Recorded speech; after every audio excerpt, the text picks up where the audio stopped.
boa noite. O É Notícia entrevista hoje o deputado federal pelo PSDB de São Paulo, José Aníbal. Economista, ele foi presidente nacional do PSDB e está no seu 5º mandato como deputado federal.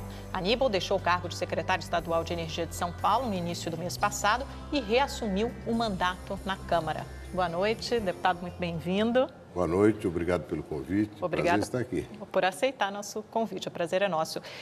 O senhor nasceu em Rondônia, aos 10 anos mudou-se para o Rio de Janeiro, depois para Minas Gerais. Foi uma juventude bem movimentada.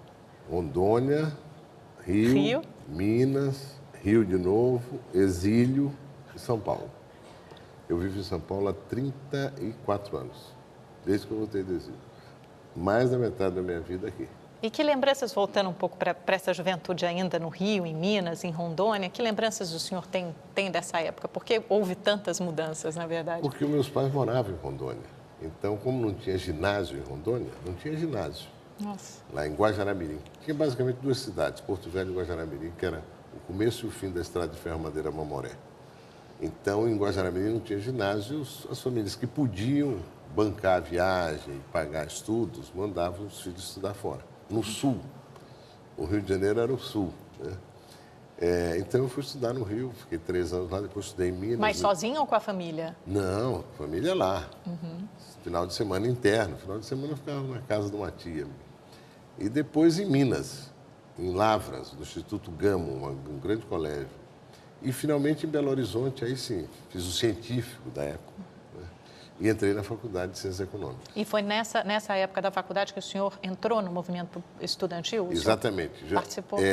No momento de entrar na faculdade, de passar no vestibular, a gente já tinha eu e outros, já tínhamos uma postura de gostar da política, né? Eram os anos seguintes ao golpe de 64, então a gente apreciava muito jornalistas, contistas, enfim, economistas que faziam reflexões críticas sobre o episódio e sobre aquilo que estava sendo feito. Eram movimentos mais de esquerda, então. Mais à esquerda, sem dúvida nenhuma.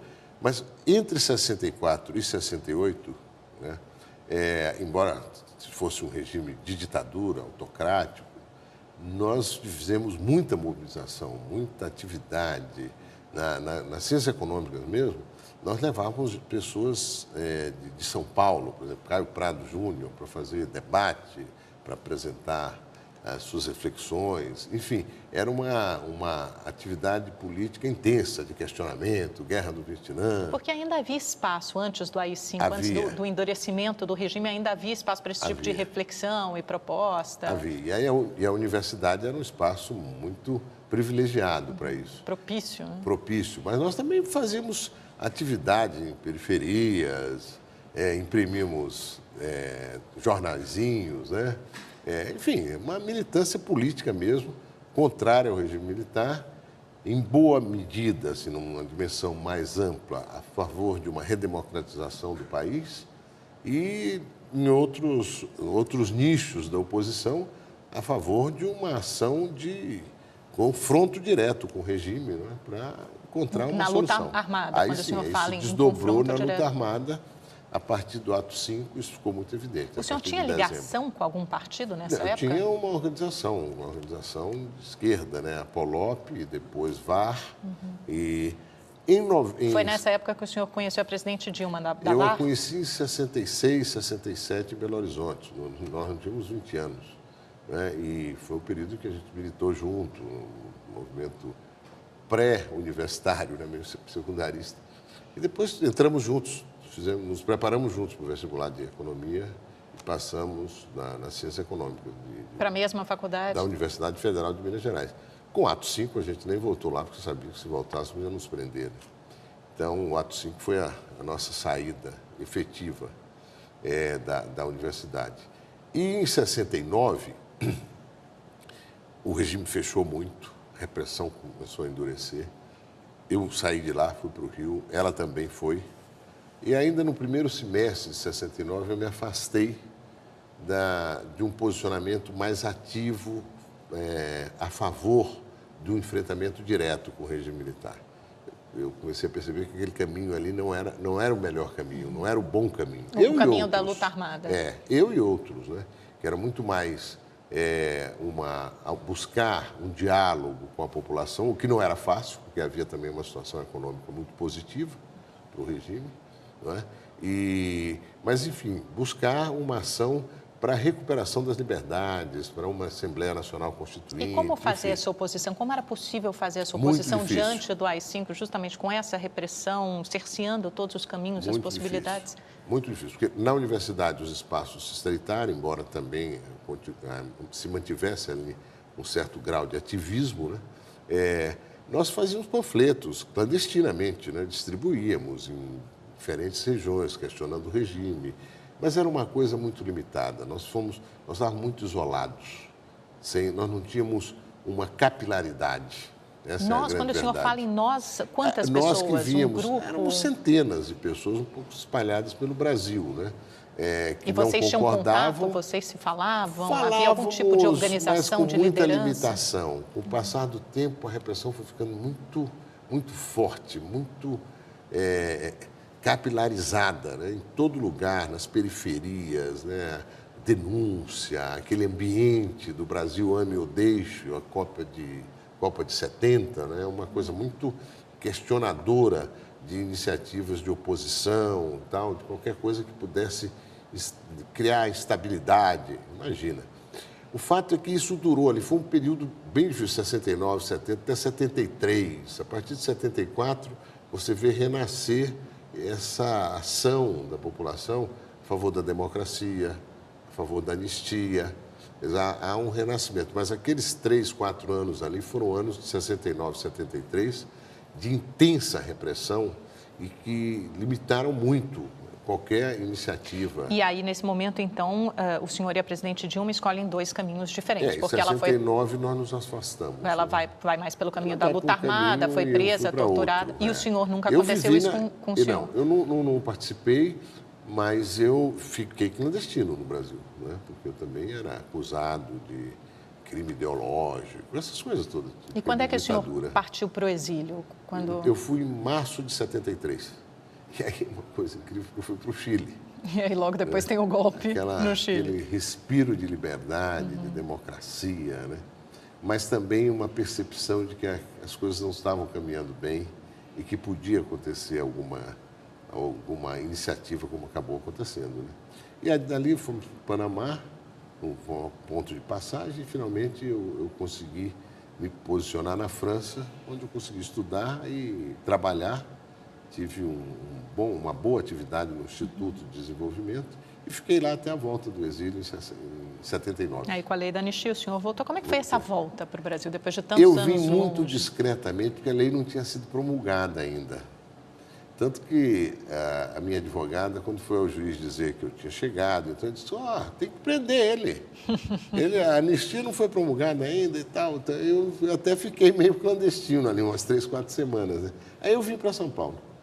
Eu cheguei pelo Rio, mas vim para São Paulo. E eu sempre quis. Nesse período mesmo de clandestinidade, 69, 73, e já antes, eu vinha a São Paulo, eu gostava muito de teatro, gosto ainda.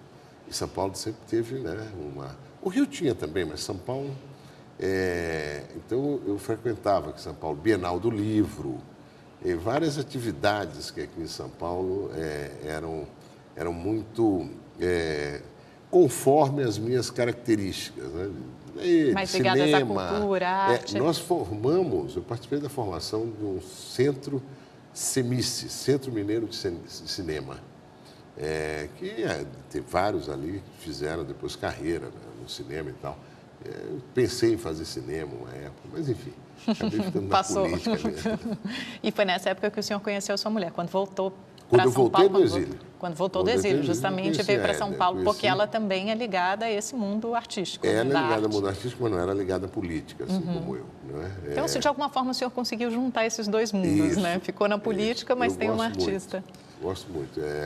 Cultura e cultura em todas as dimensões, né? Não é uma visão muito focada ou sectária, né? Eu tenho muita abertura para isso, para a reflexão, para o conhecimento, né? Tem uma frase que eu cito muito, que é do Marx. Ele disse que a ignorância jamais serviu a alguém. De fato, não serve a ignorância. Você tem que buscar sempre vencer a ignorância, conhecer mais. não ter viseiras. Né? Às vezes eu ponho a mão aqui e digo, olha, quem tem viseira não enxerga o que está aqui. Não Né? tem Então, essa visão periférica, né? Tem que expandir, ampliar. Enxergar.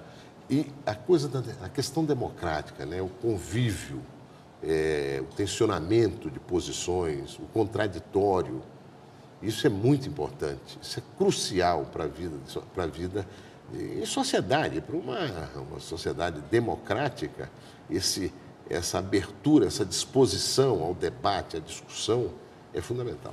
E a sua atividade partidária, na verdade, começou em 1980. Pouca gente sabe, mas o senhor ajudou a fundar o PT. Fundar o PT. Eu sou um dos 120 e poucos que assinou a ata de fundação.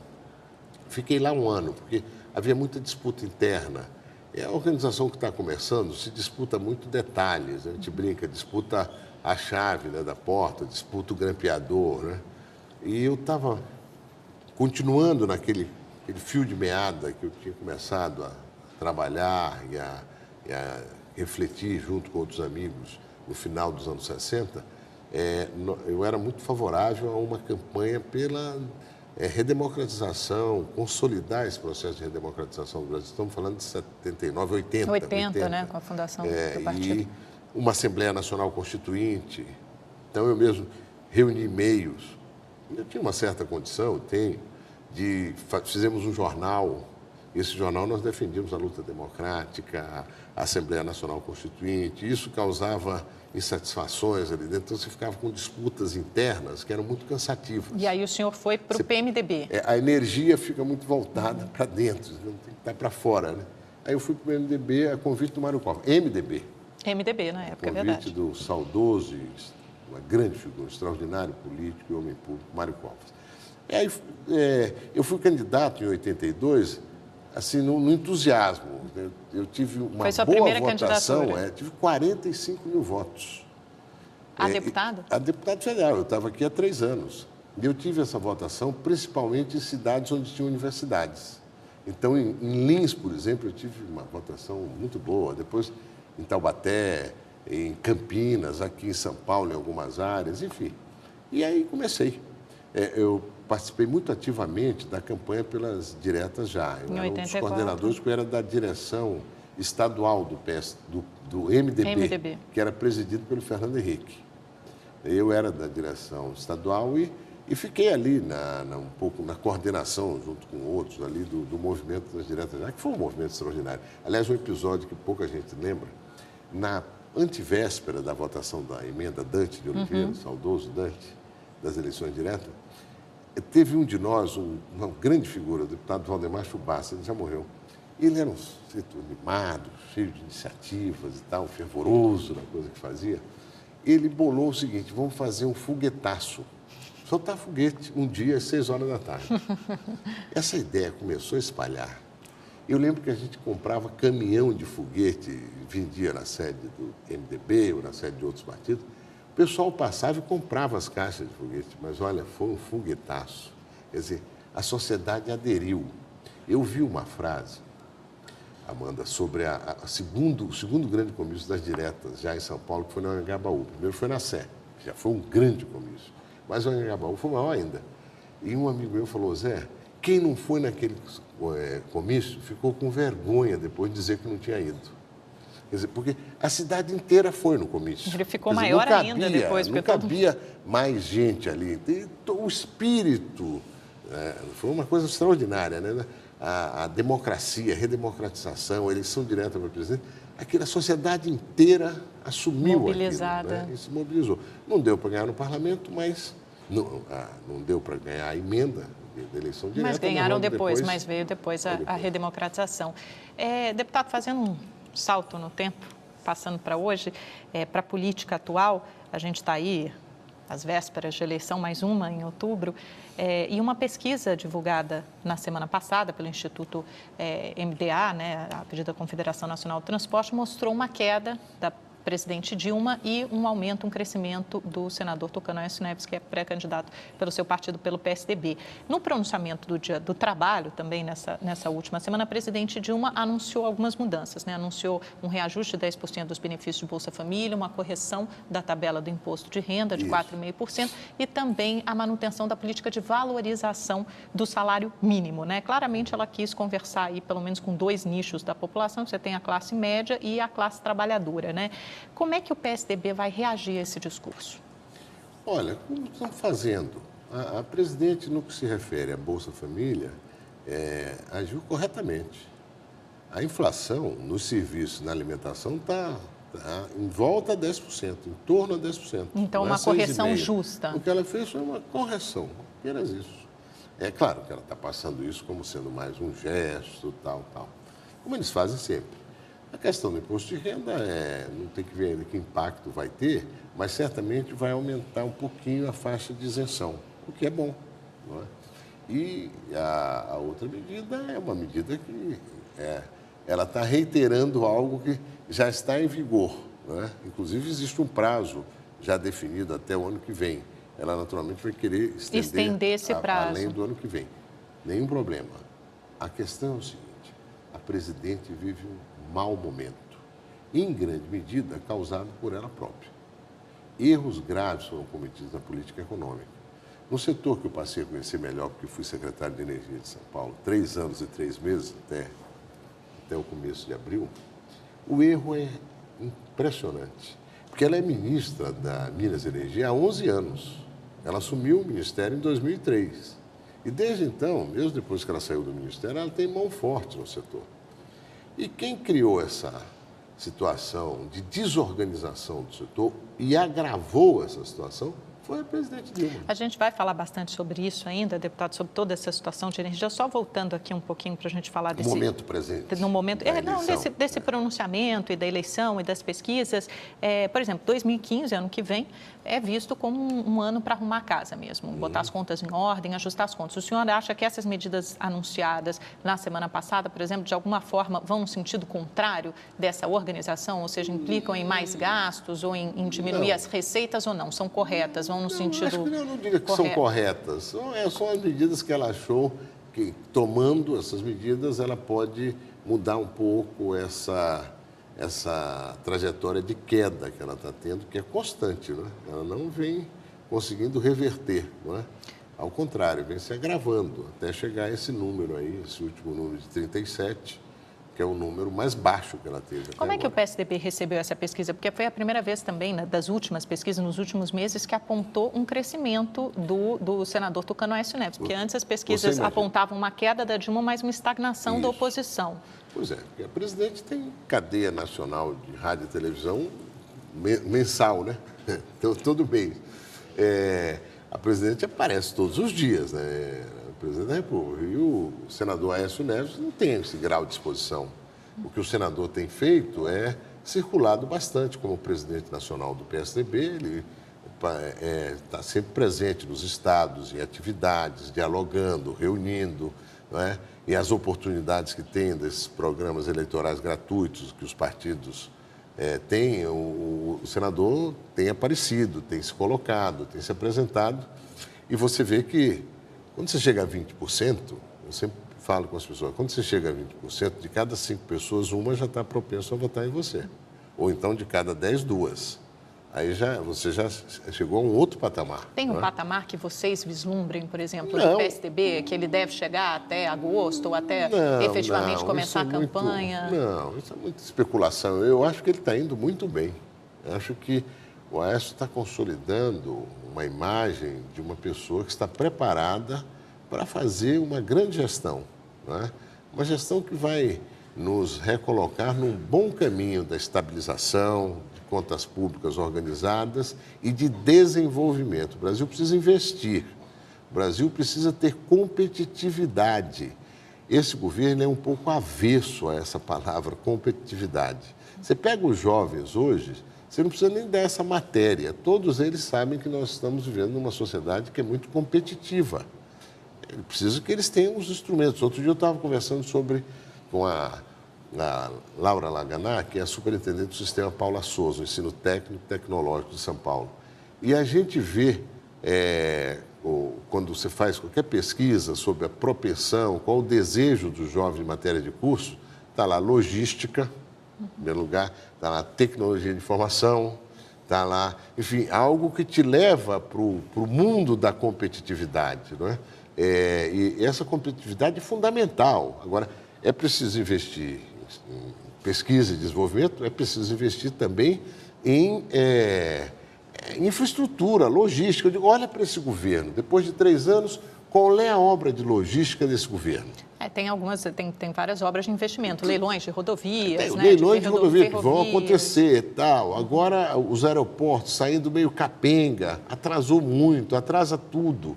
Quiseram fazer um modelo de concessão, quiseram ideologizar. Vai dar certo a Copa? Modelo o de senhor concessão. está otimista, não? Eu acho que dá. De um jeito ou de outro, o brasileiro está... se orgulha de ter a Copa aqui, questiona fortemente, é um escândalo. Inclusive, alguns estádios que não precisavam ser feitos. Desnecessário fazer, para que gastar tanto? É demais doce, cidade séria. Pois é, e olhar adiante, escuta, vamos fazer algo, ou vamos fazer as coisas, mais uma vez, né? Ter um cuidado com o dinheiro público. Vamos fazer a coisa ali onde o retorno virá não só na Copa, mas nos momentos seguintes. Né? O Brasil é um país forte, grande, grandes capitais, etc. Concentrem algumas, né? E vamos trabalhar assim. Você não está prejudicando os outros, você está economizando, poupando para investir em áreas, que é o que a população disse. Por que não poupamos, em vez de fazer tantos investimentos em estádios, não poupamos uma parte disso e investimos em hospitais, ou em corredores de ônibus, ou em metrô, ou em trem, enfim. Alternativamente, a sociedade sabe, tem muita clareza que paga imposto e quer um retorno melhor. Deputada, eu vou pedir licença um minutinho, nós vamos para um rápido intervalo comercial, daqui a pouquinho voltamos para continuar essa conversa com o deputado José Aníbal. Até já.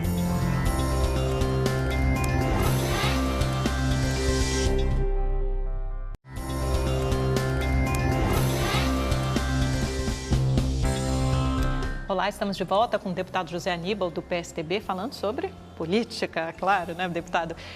O senador Aécio Neves disse recentemente a um grupo de empresários que não temeria em tomar medidas impopulares, né, se fosse necessário no eventual mandato dele.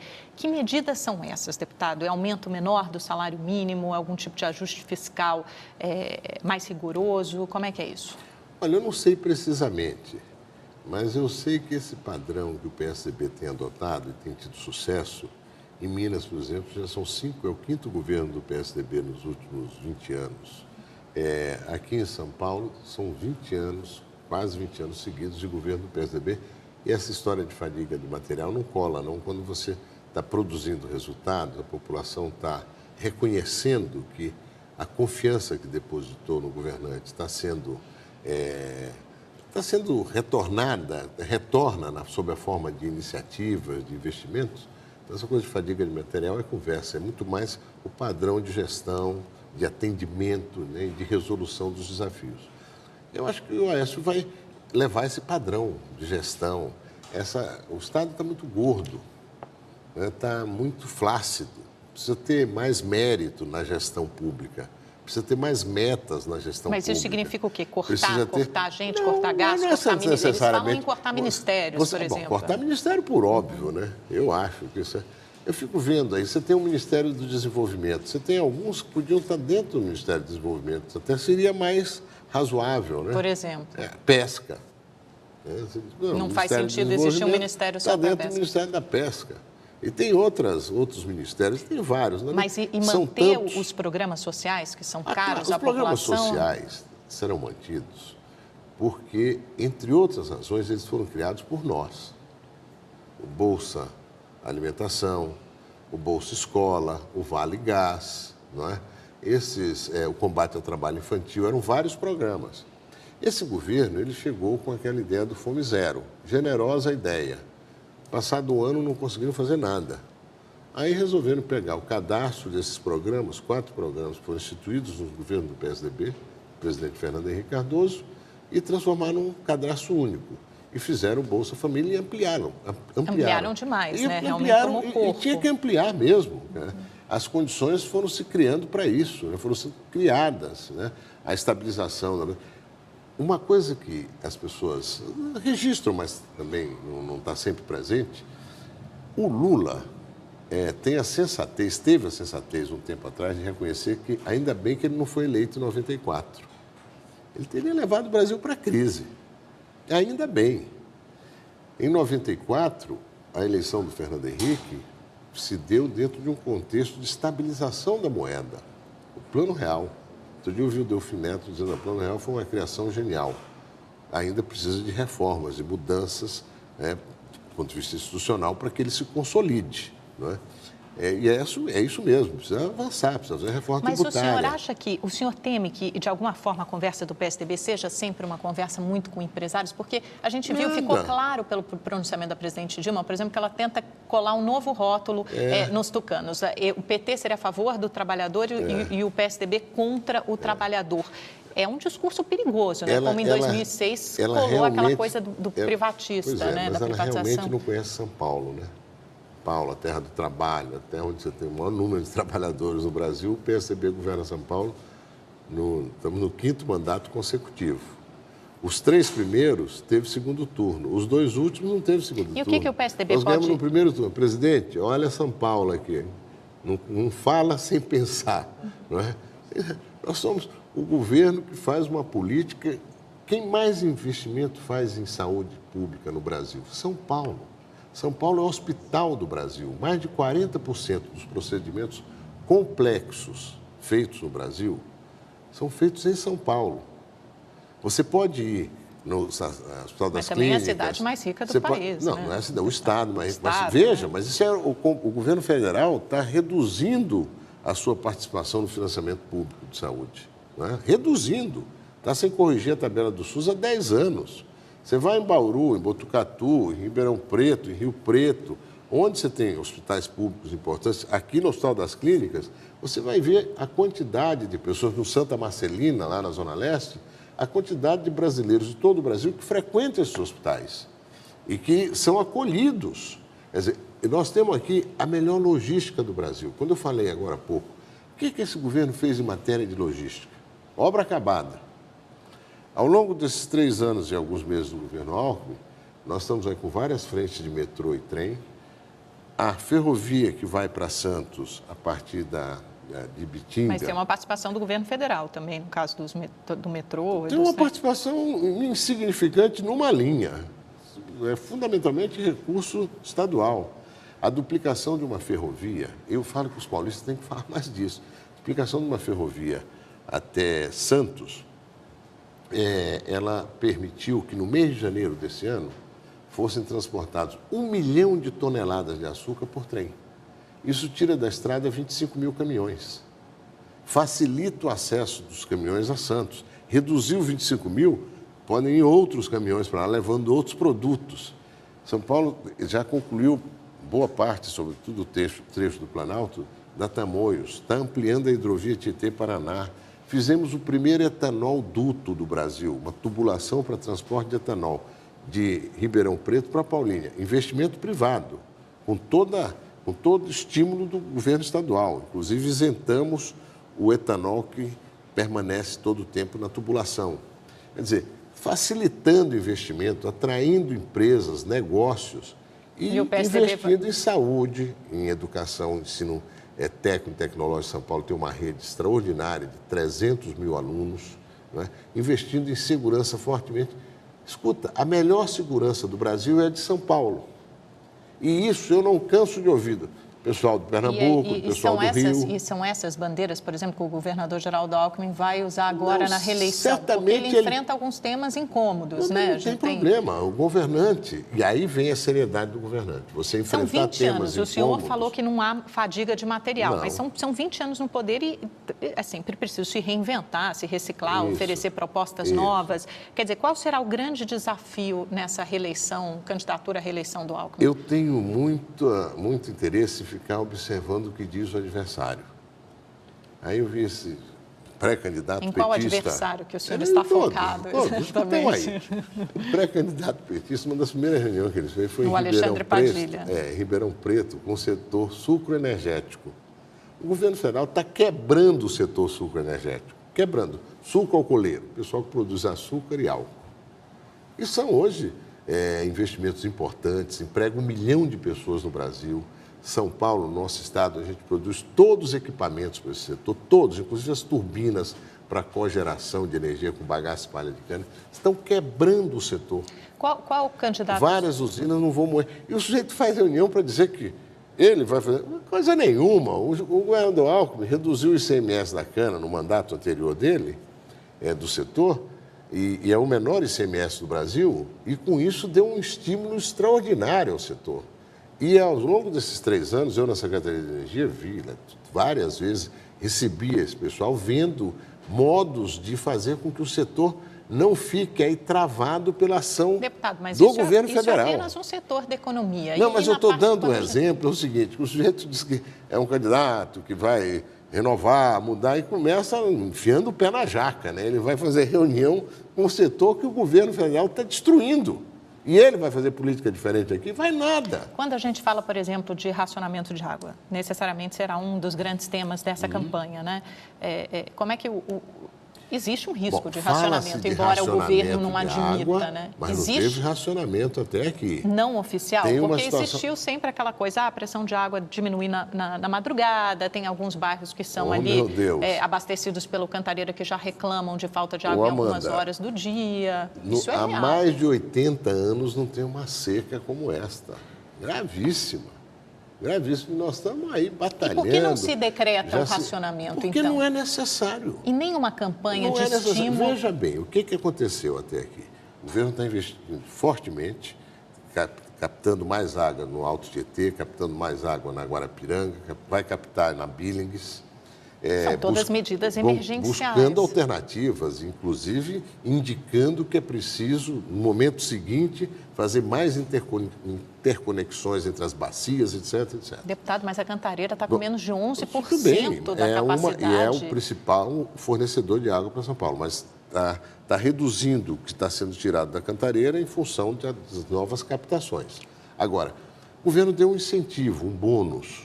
Quem consumir menos tem um desconto na conta.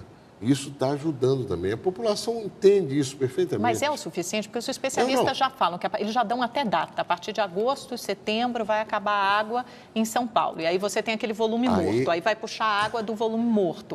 Com muita sorte, quer dizer, a gente já parou. A gente encerrou no final de abril o período chuvoso. É uma crise grave de abastecimento. Por que não fazer uma campanha de... Mas está fazendo uma campanha para quem reduz o consumo tem um bônus. E agora... Quem aumenta o consumo tem um ônus. Não chegou tarde essa campanha? Não, ela já começou há alguns meses. Ela está sendo ampliada. O governo está monitorando isso cotidianamente. O governador Geraldo Alckmin deve gastar uma parte do tempo dele, põe uma hora por dia, acompanhando isso, as iniciativas, os resultados, etc. Houve, inclusive uma ação do Ministério Público responsabilizando o governo estadual por não ter tomado as medidas necessárias, porque, na verdade, há esse alerta desde 2009. Não é que a seca veio repentinamente, né? Mas existe uma crise que ela vai crescendo. Há avisos, há alertas. Alguma coisa não poderia ter sido feita para evitar isso? Não houve uma má gestão dos recursos hídricos? Essa é a minha pergunta. Eu também me coloquei essa questão. Será que não houve má gestão? Não tinham indicadores, uma curva que apontasse um horizonte de escassez? E fui ver as tabelas e tal. Dentro do que é normal. Um ano tem mais, outro tem menos, tem mais, outro tem menos. Isso veio forte dessa vez, muito forte. Como veio essa situação, como ela rebate também no setor de energia. Claro. Em 2001, que teve aquele problema de energia, não teve um problema no consumo de água para consumo humano. Dessa vez tivemos. Quer dizer, naquele ano, São Paulo teve chuvas adequadas. Esse ano, infelizmente, não tivemos essas chuvas adequadas. Mas é um desafio. Agora, governar São Paulo não é só o desafio da água. Esse é um grande desafio. A água para o consumo humano. É o desafio que vem incomodando uma questão que já vem se pessoas, discutindo desde os anos 50, captação de água no Vale do Paraíba, etc.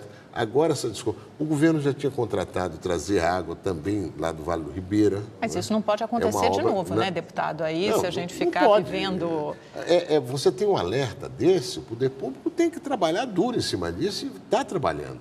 Agora, a eleição de São Paulo tem essa dimensão e tem várias outras dimensões, né? E são essas dimensões todas que vão ser consideradas pelo eleitor. Quais são os principais, quando o senhor enxerga, nós temos aí pelo menos 2 candidatos, né? Tem o Paulo Scaff, do PMDB, que já está mais ou menos com 19%, 20% das intenções de voto, segundo a última pesquisa. O Alexandre Padilha, do PT, tem pouco, ainda 4%. Quem que o senhor acha que iria com o governador Alckmin para o segundo turno, por exemplo? Se tiver segundo turno, não sei qual. Não tenho nenhuma condição agora de avaliar isso, né? Há conversas também com o Kassab, né? Do PSDB? Tem rumores que se conversa aqui, se conversa ali. Num momento como esse, o jornalista tem que, né, fazer um trabalho um esforço tremendo para saber o que está sendo conversado, o que está sendo jantares, encaminhado. Não são especulações, jantares. Teve um jantar, parece que eu preciso jantar para o Aécio, né? Exatamente, até me perguntaram o que você acha. Eu disse, olha, eu acho que ele é muito pendular, né? Depois do jantar já teve declarações dele dizendo que ele é Dilma Roxo, né? Mas enfim, uma coisa é o plano federal, outra coisa é o plano estadual. Ele é Dilma uma Roxo coisa, aqui no uma coisa, plano outra estadual. coisa é outra coisa. O senhor acha que a população vê com bons olhos, por exemplo, adversários, como foram Alckmin e Kassab, não é segredo para ninguém que eles não morrem de amor um pelo outro, e, de repente, saírem aliados nessa eleição? A população não está um pouco cansada? Não é nenhum desses... Talvez a população esteja um pouco cansada disso. A população está um pouco cansada da política como ela está sendo feita.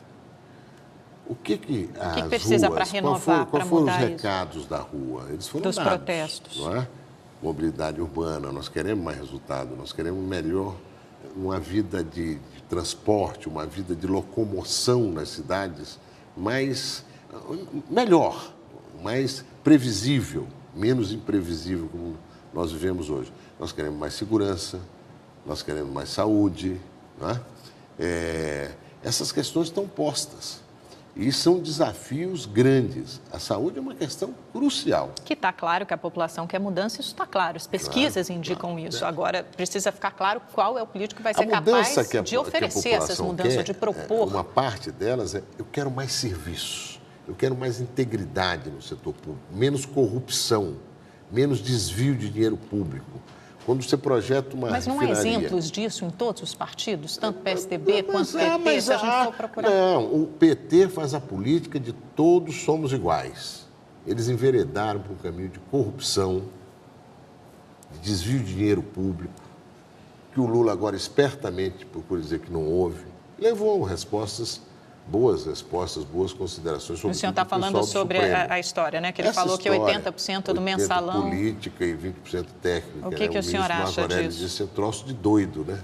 É troço de doido mesmo. Ele está contrariando os fatos. É possível ter um julgamento como o do mensalão essencialmente técnico, 100% técnico, sem politizar de alguma forma essa questão? É possível tirar política de uma questão como essa? Pois é, você veja, alguém observou, né? A maioria dos ministros, inclusive, que estavam lá, que julgaram, são ministros que foram indicados por eles, né? Indicados pelo Lula, indicados Mas pela aí Dilma, tem a pressão, né, do outro lado da população, da imprensa, pela punição. A pressão da população é em função da informação que a população tem, né? Então, a população, as mídias... configuraram essas situações todas. Os depoimentos foram muito evidentes.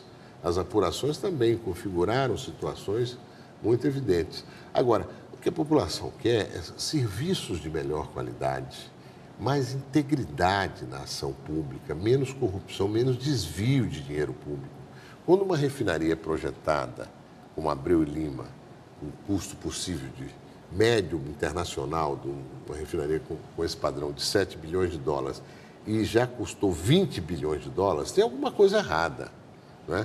Como já se viu aí essa coisa de Passadina, Passadina é um episódio, a tem CPI da vários Petrobras outros. Saem as duas, semana que vem eles vão resolver, acho que né? Tem chance de sair sim essa uma CPI, só de senadores e outra mista de senadores e deputados. Pode acontecer. O importante em tudo isso é que nas eleições haja uma renovação em termos de posturas, de diálogo com o eleitor. Mas quem oferece essa renovação? Onde é que eu a acho gente que identifica candidato que não for capaz de sintonizar, de conversar com a sociedade, olho no olho, né, de passar a necessária integridade que deve ter a ação pública e o comprometimento do candidato com isso, a população está muito atenta. O senhor acredita no volta Lula, rapidamente, para a gente fechar esse segundo bloco? Eu não acredito no volta ao Lula, não. O Lula Por quê? sabe a situação que o governo está hoje, de desorganização das contas públicas, de, como se fala, aquela Mas ele não maquiagem. viria como uma espécie de salvador da pátria, por exemplo? Não existe salvador da pátria diante de uma catástrofe como essa do setor elétrico e de energia no Brasil. E se a presidente Dilma continuar caindo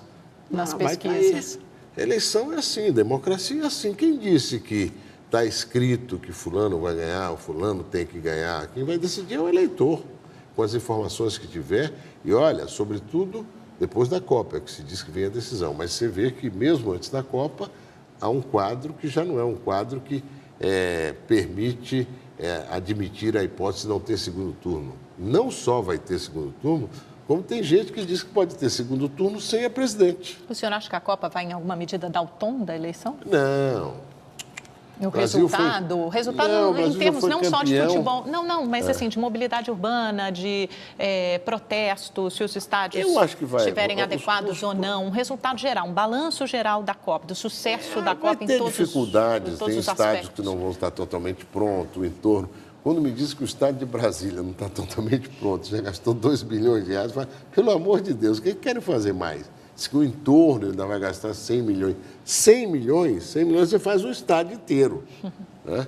Mas, enfim, eu acho que a gente precisa, os políticos vêm falar comigo, escuta, mas se você é candidato aqui, precisamos ver, olhar e tal. Eu falei, escuta, amigo, precisamos ver, olhar e conversar. Eu tenho falado em universidades. O senhor vai sair candidato ao quê? Não defini ainda.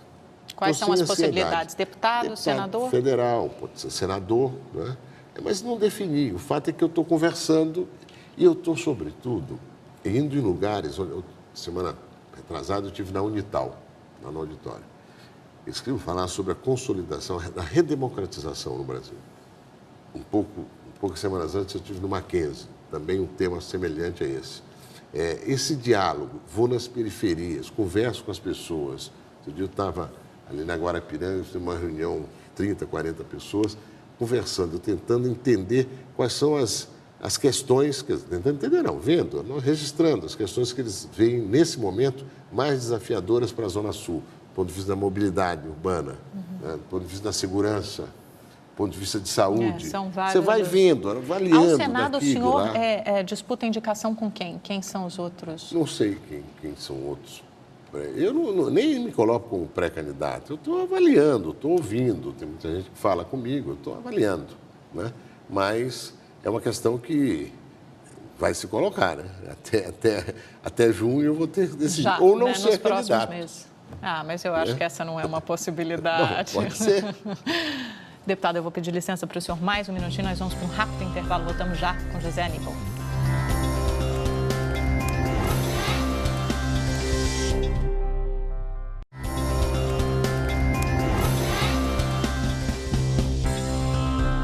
Olá, estamos de volta com o deputado José Aníbal, do PSDB.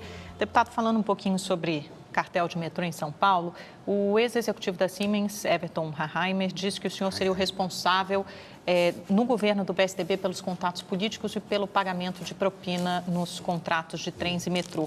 Ao que o senhor atribui essa acusação? Nossa, tem um dossiê aí. Dossiê petista. Dossiê petista. Eu já disse com muita clareza, o deputado Simão Pedro, ou ele é um falsário, ou ele indica quem foi o falsário, porque ele começou. O processo começa com uma matéria no jornal Estado de São Paulo, dia 21 de novembro do ano passado, 5 dias depois da cadeia aos mensaleiros. Em maio do ano passado, ele levou esse papel, essa denúncia falsa, anônima, não tem assinatura embaixo, deu para o ministro, segundo ele, ontem o ministro confirmou essa história. O ministro da Justiça. Ministro da Justiça, que prevaricou, pegou o pedaço de papel sem assinatura, não tinha assinatura de ninguém, mas ele achou que tinha alguma relevância e encaminhou para o inquérito da Polícia Federal sobre o cartel, o metrô em São Paulo. Nessa matéria, o sujeito cita meu nome, põe um ponto 2 assim e fala, nunca falou comigo, mas falava com um assessor meu e dá o nome de uma pessoa. O ex-executivo da Siemens que fala isso. É isso, o bandido. É um bandido. Um bandido sumido, homiciado. Eu já pedi para esse Procurador-Geral da República, que foi leviano, impedir que continue a investigação sobre mim, eu vou dizer por quê, que impeça esse cara de sair do Brasil. Ele tem dupla nacionalidade. No dia que saiu a denúncia, eu falei que é inacreditável que o jornal publique a leviandade de um sujeito que confessadamente barganhou as acusações em troca de promessa de emprego, o jornal publica. Bom, publicou, fomos em Brasília, desmoralizamos, o próprio bandido fez uma nota dizendo que ele não era o autor desse documento falso. A Polícia Federal disse que recebeu o documento do CAD, o ministro depois disse que não foi o CAD, eu acho que o CAD disse, não vamos assumir esse ônus, porque é dossiê, eles montaram. Então o ministro assumiu que foi ele que entregou para a Polícia Federal. Há um mês atrás, eu dei uma entrevista numa emissora de televisão e ataquei duramente esse deputado Simão Pedro. Ou ele é o falsário que fez isso, ou ele vai ter que indicar quem fez. Ele veio depois, pediu direito de resposta, foi lá, foi bem tranquilo, disse que não disse bem aquilo, que não é bem assim, que não é isso, aquilo, outro. Uma jornalista apertou ele um pouco mais e ele disse, olha, eu nunca pedi para o ministro da Justiça para ele encaminhar esse dossiê para a Polícia Federal. É textual o que ele disse. Aqui, ó. Ele diz assim, olha, eu não posso, eu nunca falei para ele assim, aspas, olha, ministro, eu queria que o senhor entregasse isso para a Polícia Federal.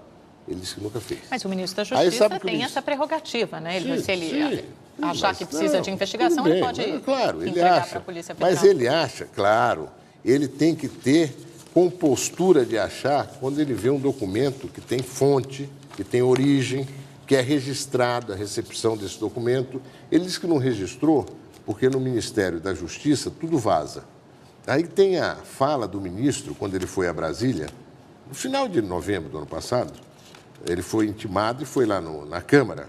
Aí ele fez uma fala em que ele diz o seguinte, que ele recebeu esse documento do deputado Simão Pedro, na sua casa, aqui em São Paulo, na casa dele, ministro, e que num determinado momento da conversa, o deputado Simão Pedro indagou a ele se ele podia levar esse documento para a Polícia Federal. Simão Pedro disse ali, você viu, a degravação da fala dele há um mês atrás, dizendo que ele não pediu para o ministro para levar. É farsa, é dossiê. Nós desmoralizamos aqui. Aí o que aconteceu? O próprio delegado-geral da Polícia Federal fez uma declaração no Jornal Nacional em que ele diz o seguinte, isso foi no dia 26 de novembro, no momento nós não temos na investigação nenhum personagem de foro privilegiado sendo investigado, ou sequer indício de seus envolvimentos. Mas depois disso avançou, ele disse, né, não, peraí, ele disse isso, e com isso ele disse o seguinte, olha, esse documento que o ministro deu para nós isso não constitui indício de nada. Mas e como é que para o Procurador-Geral da República? Não é para o Procurador-Geral. É que logo em seguida a isso, esse bandido, Everton Heim, é um bandido, está homiciado, ninguém acha ele. Eu estou querendo citá-lo, eu tenho denunciação caluniosa contra ele, tem tudo. Sumido. A Polícia Federal não, o Ministério da Justiça deve saber exatamente onde ele está. Deve estar protegendo. Aí, nos primeiros dias de dezembro, desmoralizado isso aqui, um delegado da Polícia Federal de São Paulo, que tinha colhido o depoimento desse bandido, pede ao juiz aqui em São Paulo que encaminhe o inquérito para Brasília. Aí, a procuradora diz que não fazia sentido encaminhar porque não existem indícios que indiquem a necessidade de mandar esse processo para Brasília, porque estão citados ali parlamentares, deputados e senadores. O juiz também diz aqui, ó, diante dessas premissas, não posso deixar de destacar que, a meu ver, os elementos obtidos pela autoridade policial, o delegado da Polícia Federal, até o momento são fragilíssimos em relação às autoridades com prerrogativa de foro mencionadas pelo investigado colaborador. Bom, assim mesmo ele mandou para Brasília, porque o delegado insistiu. Foi para o ministro Marco Aurélio Mello, no Supremo, o ministro mandou para o Procurador-Geral da República.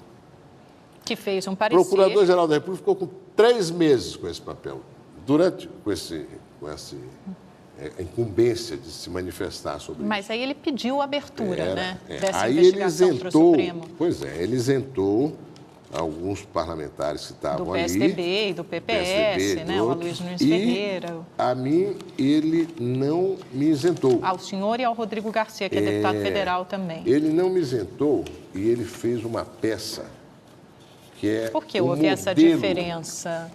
Vai ver por quê. Eu acho que ele vai ter que se explicar. Uma hora ou outra ele vai ter que se explicar. Ele diz o seguinte: de outro bordo, o colaborador apontou ainda indícios de envolvimento do deputado federal José Aníbal, na medida em que relata ter sido avisado que, com a saída do deputado Rodrigo Garcia da presidência da Comissão de Transporte da Assembleia Legislativa de São Paulo, deveria passar a tratar com o deputado José Aníbal. Esse procurador, ele não teve o cuidado de ir na internet, e no meu blog, ou na minha biografia, eu nunca fui deputado estadual. Essa aqui, olha, ele se referiu aqui, o bandido, porque aí se tratava de pegar uma denúncia caluniosa dele qualquer, jogar, enfim, criar uma calúnia para jogar lama, né, para que continuasse o processo. Sabe o que ele disse, esse bandido? Ele disse para esse delegado da Polícia Federal que em 2005, um cidadão, uma pessoa, que é o presidente da CPTM hoje, Mário Bandeira, que eu nem conhecia em 2005. Aliás, tem uma nota do Bandeira dizendo que realmente ele veio me conhecer em 2011. O Mário Bandeira teria dito para o bandido, e o Mário Bandeira disse que não conhece o bandido, e já se dispôs a ser acareado com ele, a ser interrogado. O Mário Bandeira. Eles não fazem nada. Eles não estão com interesse nenhum em esclarecer. E o Janot também não está com interesse em esclarecer, porque se tivesse, olha aqui, ó, avisou que deveria passar a tratar com José Aníbal, deputado estadual, que foi o responsável, etc, etc. Um nojo isso aí. O Procurador-Geral da República, levianamente, usa isso aqui para pedir a continuação da investigação. O senhor acha que houve politização, Mas então? é óbvio que houve. E o Procurador-Geral da República está se prestando a isso. Ele é Procurador-Geral da República, não é Procurador-Geral do governo. Mas agora quem vai decidir, ele tem que fazer, na verdade, é o relator, é o ministro Marco Aurélio Mello. Tudo bem, é o ministro relator, claro. Que vai decidir se vai abrir a investigação ou não. E o que ele está pedindo aqui? Ele está pedindo em cima de uma calúnia. Calúnia sobre calúnia. Agora, eu nunca fui deputado estadual, eu nunca fui candidato a deputado estadual. Em 2005, eu tinha sido eleito, em 2004, o vereador mais votado da capital e era líder do governo Serra, do prefeito Serra, na Câmara Municipal. Nós aprovamos em 2005 27 projetos importantes. Agora, deputado, eu entendo, né, que o senhor esteja se defendendo. Não estou me defendendo, claro, não. No seu direito, ou atacando. Isso é um processo político, mais um dossiê petista, em que o ministro já prevaricou, transportando esse papel. E o senhor responde também ao inquérito. Não, mas eu estou com uma denunciação caluniosa em cima dele. E ele em cima do senhor. Está lá na mesa do procurador-geral, ele tem que fazer isso andar. Eu tenho denunciação caluniosa contra o ministro, contra o Simão Pedro. Eu não tenho o que temer. Essa política nojenta do PT, somos todos iguais, não, eu não sou igual. Agora, deputado, existe o seu caso, mas, por outro lado, há fortes indícios de que houve, de fato, um cartel nos contratos de trens e metrô em São Paulo. Exatamente. Agora, essas denúncias são graves. O senhor acha, então, que tem que ser investigadas? Tudo. Tem que ser objeto de uma CPI, por exemplo? Não, se julgar, se a Assembleia julgar que é necessário, faz. O Ministério Público está investigando, a polícia está investigando, o governador Geraldo Alckmin já reiterou várias vezes. Agora, uma coisa é certa, nós não fazemos dossiê. Nós queremos que as coisas sejam apuradas, que não haja... Porque já apareceram alguns nomes, né? De lobistas, de funcionários públicos. De lobistas, de consultores, disso, aquilo. E aí faltou aquele elo político. O senhor acha que um cartel como esse possa ter durado tanto tempo, 10 anos, de 98 a 2008, pegando todas as gestões tucanas, sem que houvesse participação de nenhum político do PSDB? Isso pode, num caso como esse? Não tem uma indicação firme de participação do político do PSDB. Aliás, todas as informações do processo são de que os indícios são com relação a funcionários, nunca envolveu políticos. O que envolveu político aqui foi essa calúnia, essa mentira, né? No meu caso, o caso do deputado Rodrigo, ele também já se defendeu, né? Contra mim, é tão fantasioso, isso é coisa de... é grave para a democracia isso. Mas o senhor vai ter chance de responder uma denúncia falsa. Depois, essa denúncia desmoralizada, eles inquirem o bandido. O delegado faz um interrogatório do bandido e o bandido, não sei por que razão, diz o que disse. Mas é tão fantasioso que em 2005 fulano disse para ele que devia tratar comigo, deputado estadual, que ia ser o presidente da Comissão de Transportes da Assembleia Legislativa. Ô, procurador-geral, vai lá ver os papéis. O senhor acha que são Se indícios tem alguma frágeis? evidência, aponta. Isso aqui não é evidência de nada. Eu nunca tive nada a ver com isso. Deputado, mudando um pouquinho de assunto, só para a gente encerrar, arrematar com um setor que é caro ao senhor, a gente não podia deixar de falar sobre isso rapidamente, porque agora não sobraram poucos minutos. Energia, há risco de racionamento de energia no país? Olha, eu acho que seria muito interessante se o governo federal tivesse a humildade de dizer, olha, poupar não faz mal a ninguém, faz bem ao bolso. Você vai pagar uma conta menor. Mas parece que todos os governos demoram, né? São Paulo demorou com a água, o governo federal demorando com a energia. São Paulo fez. Mas aqui aos 45 segundos tempo, uma situação crítica. Fez já. Quando a coisa foi apontada com a gravidade que tinha, né? Quando finalmente essa ficha caiu. Aqui já faz tempo que a gente está sabendo da dificuldade, o preço da energia, o setor está totalmente desorganizado. A presidente, ela quis ser a rainha da conta baixa. Ela está sendo a rainha. Não deu certo? Fracassou essa tentativa? Tudo errado. Por quê? Olha, o Tesouro já bancou 10 bilhões no ano passado. Esse ano já foram alguns bilhões em janeiro. Agora fizeram um empréstimo de 11 bilhões que não dá para até maio. Depois vamos ver como é que vai ficar. Qual a dificuldade? Olha, o modelo deu errado. Ela não precisa nem dizer isso, ela não vai dizer, é óbvio. Mas todo mundo sabe que deu errado. As contas de luz já estão vindo maiores. Tudo errado, fez com arrogância. Não discutiu, não teve regramento de transição. É um negócio impressionante. Mas só os estados do PSDB, na verdade, não aceitaram. Só os estados do PSDB que tinha alguma expressão em geração de energia. Os outros não têm expressão nenhuma. As outras são as empresas estatais federais, Furnas, o sistema Eletrobras. Aqui nós não aceitamos porque ela queria empurrar para o Tesouro de São Paulo um rombo de alguns bilhões de reais. Como queria empurrar para Minas, como quis empurrar para o Paraná. E aí não deu não deu certo. Agora, não deu certo aí, ela veio persistindo no erro, está agravando o erro e não tem a humildade de dizer, olha, nós estamos o senhor acha que a gente vai sentir mais o reflexo disso no ano que vem? Vamos poupar. Quanto mais a gente poupar energia, melhor. Deputado, rapidamente, só para a gente encerrar um pinga-fogo, eu falo uma palavra, um tema e o senhor uma frase curta dizendo o que acha sobre isso. Fernando Henrique Cardoso. Um grande estadista, uma figura central na estabilização e na consolidação da economia e consolidação da democracia. Lula. Olha, um político que tem qualidades, uma liderança política de muita qualidade, mas que tem pouco compromisso com a verdade.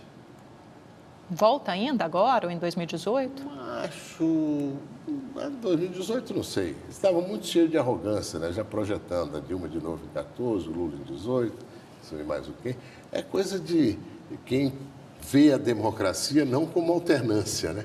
Mas como um modo de se apropriar do aparelho do Estado, coisa que eles fazem muito bem, manipular, não é? Usar a máquina pública sob todos os pontos de vista. Eu acho que o Brasil não vai querer continuar nesse caminho. José Serra?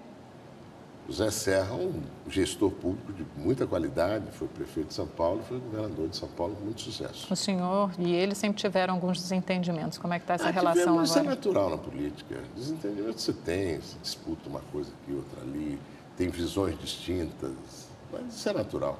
A política sem isso, ela vira uma coisa meio oficialista, né? Tem que ter uma disputa, um contraditório, mesmo dentro dos mesmos partidos.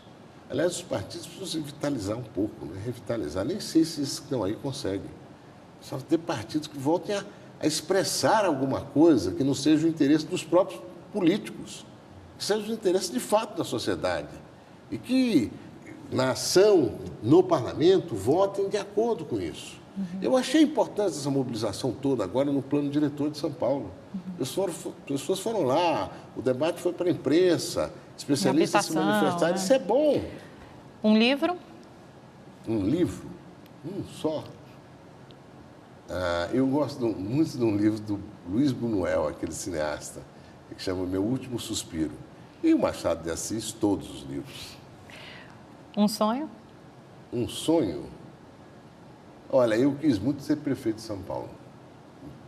Achei que em 2012 ia ter essa oportunidade. Não deu certo agora, não sei. Mas não teve por causa do Serra ali naquela época. Quer dizer, vocês sonho tinham... na política, né? Agora, o sonho na vida é esse que eu vou realizando dia a dia, com acertos e erros e tal. Qual que é o próximo sonho na política, então? Agora, ver essa... Se a gente consegue, nesse processo eleitoral, resgatar um pouco dessa mobilização da sociedade. A prefeitura ainda está nos planos do senhor em algum momento? Isso é uma coisa... eu só lamento como a situação da prefeitura. Lamento no sentido seguinte, eu acho que o nosso prefeito hoje, ele ainda não disse adequadamente, a meu ver, o que veio, o que ele espera fazer. Teve um conjunto de histórias na campanha que depois já foram abandonadas, falando, não vai ser assim. Não vai... E eu vejo que a cidade está mudando pouco do ponto de vista de ação do poder público. São Paulo tem uma vitalidade enorme. O setor privado de São Paulo é altamente dinâmico, mas as pessoas, né, quem vive aqui, agora o setor público deixa muito a desejar. Deputado, muito obrigada pela sua participação no É Notícia. Eu que agradeço. Foi a terceira, quarta vez que o senhor vem aqui? Já? Uma boa hora de conversa, espero que possa fazer outras vezes. Muito obrigada. O É Notícia volta na semana que vem, logo depois do Sob Medida. Você pode ver todas as entrevistas do programa no nosso site e saber das notícias pelo Twitter. Os endereços estão aí embaixo no seu vídeo. Obrigada pela audiência, uma ótima noite, uma boa semana para você.